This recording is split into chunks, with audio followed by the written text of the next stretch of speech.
எப்பவும்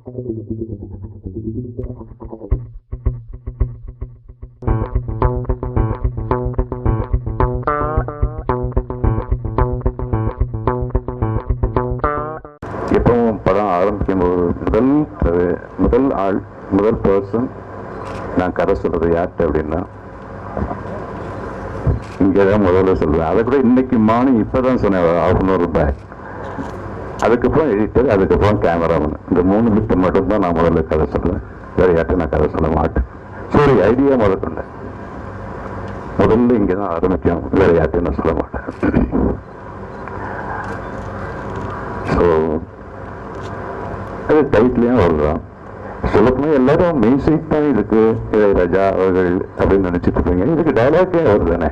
எப்பவுமே என் படத்துக்கு டைலாக் இருக்கிறது இளையராஜா அவர்கள் தான். டைலாக் நீங்க என்ன புரிஞ்சிட்டு இருப்பீங்கன்னு தெரியல. அது பேக்ரவுண்ட் ஸ்கோர் தானே என் படங்களுக்கு நான் டைலாக். எல்லாம் சைலண்ட் போர்ஷன்ஸ் எல்லாம் அர்த்தம் சொல்றது இன்டர்பிரட் பண்றதெல்லாம் யாரு, அவருடைய பேக்ரவுண்ட் ஸ்கோர் தான். ஈவன் டைலாக் இருக்கிற சீன்ஸ்ல கூட அது என்ன சொல்றது, ஒரு அந்த காட்சியுடைய உயிரை அதன் சார்பு புரிஞ்சு கொடுக்கறது அவருடைய பேக்ரவுண்ட் ஸ்கோர் தான். மொத்தத்தில் இந்த படத்துக்கு ஜீவன் ஓட்டுறது இந்த அவருடைய பேக்ரவுண்ட் ஸ்கோர் ஆக்சிஜன் தான். ஸோ இப்போ அவர்கிட்ட கதை சொல்லி ஓகே வாங்கியிருக்கேன். கோலிஸ்கள் நல்ல டைட்டில் அவர் எனக்கு சொல்லி கொடுப்பாரு. ஏன்னா எனக்கு உதிரிப்புகள் டைட்டில் கொடுத்து முதல் ட்ரெய்லர் நான் கூட சொல்றேன். கடைசி நாங்கள் 2 பேரும் மீட் பண்ணப்போ, ஐயா நீங்க தான் இந்த படத்துக்கு டைட்டில் கொடுக்கணும் அப்படின்னு சொன்னேன். உதிரிப்புகள் டைட்டில் நீங்க தான் வச்சுக்க தெரியுமா அப்படின்னு. நானும் அதை ஞாபகம் இருக்கேன் அப்படின்னு டக்குன்னு அந்த இடம் பொருள் அந்த வருஷம் கூட சொன்னார், அந்த இடம் கூட சொன்னார். சாரி, நம்ம கம்போசிமான இடத்துல காலையில் சொன்னேன்ல அப்படின்னாரு. அதனால நல்ல டைட்டில் அவர் கொடுப்பாரு. அதோட நல்ல படம் கொடுக்க வேண்டிய பொறுப்பு எங்களுக்கு ஒரு இம்பார்ட்டன்ட். அந்த இம்பார்ட்டன்ஸை நான் கொஞ்சம் கூட நான் மறக்கல. ஏன்னா இது ஒரு வரிசை அடுத்த படம் மாதிரி நான் நினைக்கவே இல்லை. இது என்னுடைய முதல் படங்கிற அளவுக்கு நான் நினைச்சிருக்கேன். அந்த அளவுக்கு உண்மையிலே எனக்கு பயம் இருக்கு. ஸோ இது முதல் படமாக தான் நான் நினைக்கிறேன். பொதுவாக இந்த திரைப்பட உலகத்தில் ஒவ்வொரு டைரக்டர்களுக்கும் ஒவ்வொரு இடம் இருக்கு. அதில் இப்போ நமக்கு பாலுமகேந்திரா போனதுக்கு அப்புறமா தெரியுது அவருடைய இடம் எதுன்னு நமக்கு. அவர் கொஞ்சம் கூட தன்னை இந்த சினிமாவுக்காக விட்டு கொடுக்காமல், அதாவது காம்ப்ரமைஸ் ஆகாமல் அவர் நினைச்சதையே கடைசி வரைக்கும் கொண்டு செலுத்தி அவர் படங்கள் அதே மாதிரி தனியாக நிற்கிறது இல்லையா. நமக்கு எந்த விதத்திலையும் காம்ப்ரமைஸ் ஆகாமல் இதில் வழி தவறி போன டைரக்டர்கள் நிறைய பேர் இருக்காங்க. வழி தவறினா வாழ்க்கையில் நல்லா இருக்கலாம், கேரியரில் நல்லா இருக்கலாம். ஆனால் படைப்புகள் அப்படின்னு வரும்போது அதில் தரம் குறையாமல் இருந்தவர் பாலுமகேந்திரா. வாழ்க்கையில் உயர்ந்திருக்கலாம், அல்லது மார்க்கெட்டில் உயர்ந்திருக்கலாம், அல்லது வேற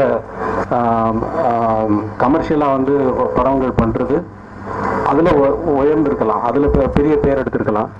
ஆனால் படைப்புன்னு என்ன கொடுத்தாங்க அப்படின்னு சொல்லி பார்த்தோம்னா நமக்கு கொஸ்டின் மார்க் தான் வருது. ஆனால் பாலுமகேந்திராவை அப்படி சொல்ல முடியாது. எல்லா படங்களுமே ஒரு தனித்தன்மை வாய்ந்ததாக. அதே மாதிரி மகேந்திரன் சாருக்கு திரையுலகத்தில் என்ன இடம் இருக்குன்றது உங்களுக்கு அனைவருக்கும் நல்லா தெரியும்.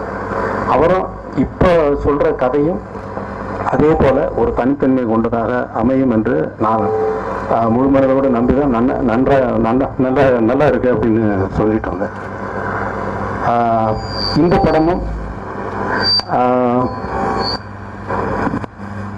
அதே மகேந்திரனுடைய தரத்தை விட்டு இறங்காமல் அதே ஸ்டாண்டர்டோட அதே தன்மையோட இருக்கும் என்பதுக்கு எனக்கு கொஞ்சம் கூட சந்தேகம் இல்லை. இதில் புதுசாக நாங்கள் வேலை செய்யலை, எல்லாம் ஏற்கனவே பழக்கப்பட்டவங்க தான்.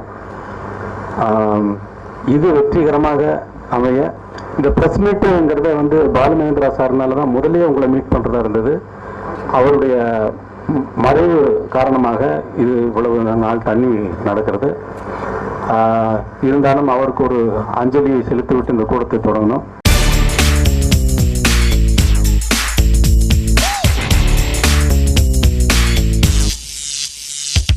வணக்கம், என்னோடய பேர் சரவணன். இந்த படத்தோட தயாரிப்பாளர். இந்த banner name Triton creative picture. Ilaiyaraaja சாரும் மகேந்திரன் சாரும் ரொம்ப வருஷம் கழித்து இணைஞ்சு பண்ணுறாங்க. அந்த படத்தை தயாரிக்கிறதுன்ற விஷயம் எனக்கு ரொம்ப சந்தோஷத்தை தான் தருது. ஒரு இன்றைக்கி ட்ரெண்டு உள்ள ஒரு நல்ல படமாக இருக்கும்.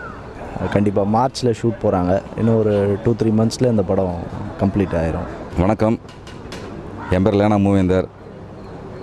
நான் ஏற்கனவே கண்ணுக்குள்ளேங்கிற படம் ராஜா சார் மியூசிக்கில் பண்ணியிருக்கேன். இப்போது துணிந்து செல்லுன்னு ஒரு படம் ரிலீஸுக்கு ரெடியாக இருக்குது. என்னுடைய குருநாதர் டாக்டர் மகேந்திரன் சார் வந்து ஒரு படம் பண்ணுறாரு. அதனுடைய படத்தோட தயாரிப்பாளர் என்னுடைய நண்பர் S Saravanan. Triton creative pictures சார்பாக படம் ரெடியாகுது. இந்த படம் 23 வருஷத்துக்கு அப்புறம் ராஜா சார் மகேந்திர சார் இணைஞ்சு இந்த படத்தை வந்து பண்ணுறாங்க.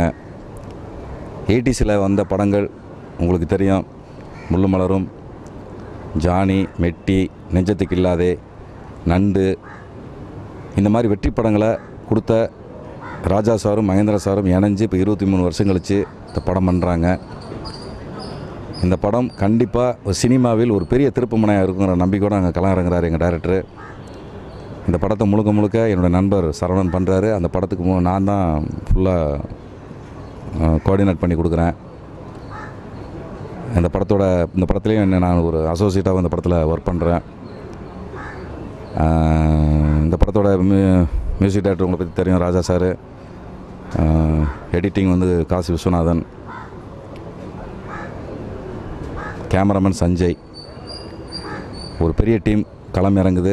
மார்ச் மாதம் ஷூட்டிங்கு, மே மாதம் படம் ரிலீஸுக்கு ரெடியாக இருக்குது. ஒரு நடுத்தர குடும்பத்தோட ஒரு உளவியல் ரீதியாக ஒரு பெண் எப்படி கஷ்டப்படுறாங்கிற ஒரு மைய கருத்தை வச்சு அந்த படத்தை எடுக்கிறாரு.